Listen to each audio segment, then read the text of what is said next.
Приветствую, друзья! Трамп очень разозлился на Путина. Это его собственные слова. Причем разозлился – это такой мягкий перевод. Donald Trump said he was, quote, very angry and pissed off at Vladimir Putin. В чем дело? Ведь еще совсем недавно Трамп говорил, что у него прекрасное взаимопонимание с российским президентом. И что Путин прям-таки желает мира. А происходит то, о чем я уже неоднократно говорил.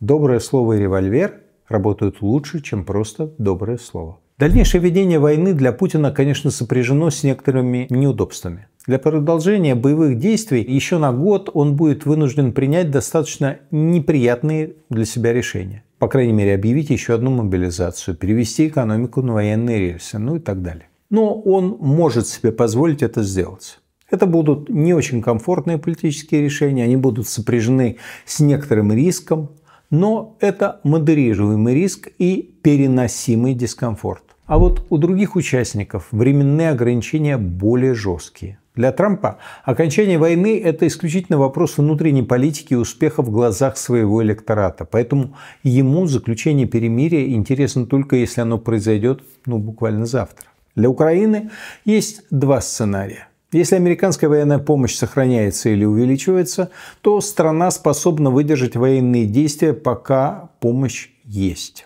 Хотя, конечно, это и сопряжено с тяжелейшими потерями, особенно среди молодых мужчин. В этом смысле, если война продлится еще пару лет, то Украина останется без молодого поколения. А вот если американская помощь прекращается, то заместить ее просто нечем.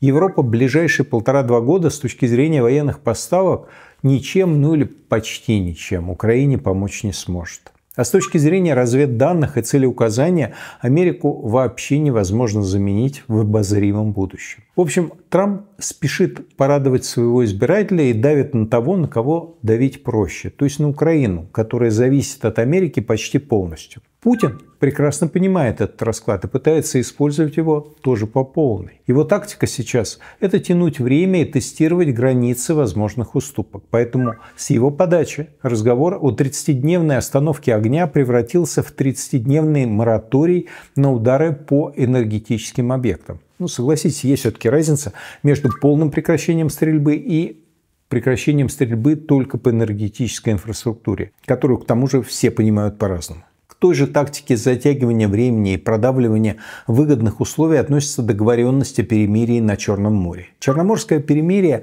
совершенно невыгодно для Украины. Она уже давно уничтожила или вытеснила российский флот на восток, а боевые действия почти не затрагивают украинские экспортные маршруты. Ситуация для России на этом театре военных действий совсем другая. Российский экспорт сталкивается с угрозами, Крымский мост постоянно является целью, а флот несет потери. К тому же Путин под предлогом налаживания черноморского экспорта российского зерна и минеральных удобрений потребовал снять санкции с Россельхозбанка и подключить его к SWIFT. Чтобы вы понимали, даже один такой банк, с которого будут сняты международные санкции, да еще и подключенный к системе SWIFT, означает полную разблокировку путинских внешнеторговых платежей. В общем, губа у Владимира Владимировича совсем не дура. Чувствует свое преимущество во времени и старается получить по максимуму. И, конечно, на этом пути тестирования границ какое-то требование должно было бы выйти за рамки, выйти за пределы. Так случилось. От предложения ввести в Украине внешнее управление со стороны ООН подофигели вообще все. И в ООН, и в Европе, и в Украине. И даже постоянно уважительно отзывающийся о Путине Трамп сказал, что очень на него зол. President Trump called me to tell me he is, quote, pissed off with Russia's President Putin and threatened to impose secondary tariffs on Russia's oil. Трамп уже пригрозил, что введет вторичные санкции в виде 25% тарифа на покупку российской нефти. Это на самом деле важный момент. Не в плане того, что эти санкции что-то могут изменить. Они почти никого от покупки российской нефти не остановят. Китай уже об этом заявил вполне открыто. Нет. Важность момента заключается в том, что новая американская администрация, похоже, пришла к пониманию, что все не так просто, что мирные переговоры с момента инаугурации Трампа не так, чтобы очень продвинулись, что прекращение огня не самая простая договоренность, и что Путин может быть не такой уж доброжелательный и простой контрагент. В принципе, об этом американскую сторону предупреждали приблизительно все. И на основе моих личных разговоров с внешнеполитическим блоком новой администрации вроде бы казалось, что они понимают, с кем имеют дело. Ну, видимо, не до конца. Путин наглядно демонстрирует, что такое переговоры с бандитом.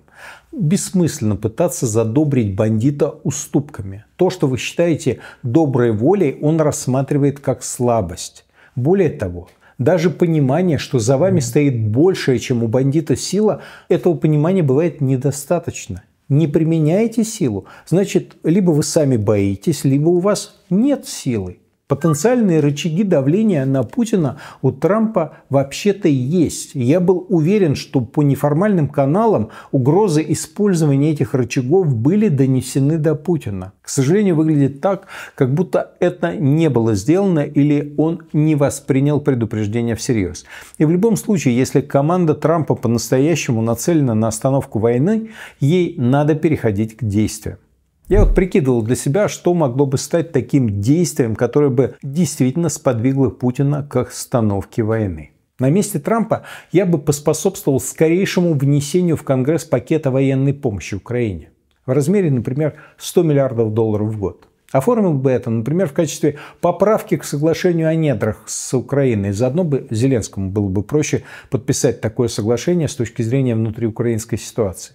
Даже сам факт внесения такого законопроекта оказал бы значительно большее влияние, чем так полюбившиеся Трампу тарифы. Год назад в аналогичной ситуации, когда Байден только провел пакет военной помощи на 60 миллиардов, я говорил, что это лучшее время для переговоров. Тот момент был упущен. Сейчас переговоры вроде бы идут, но из более слабой для Украины и Трампа позиции, чем было год назад. Для успеха переговоров эту позицию надо усиливать действиями. Только увидев от Трампа какой-то серьезный шаг, именно шаг, а не слова, Путин почувствует, что дальше тянуть и повышать ставки не стоит.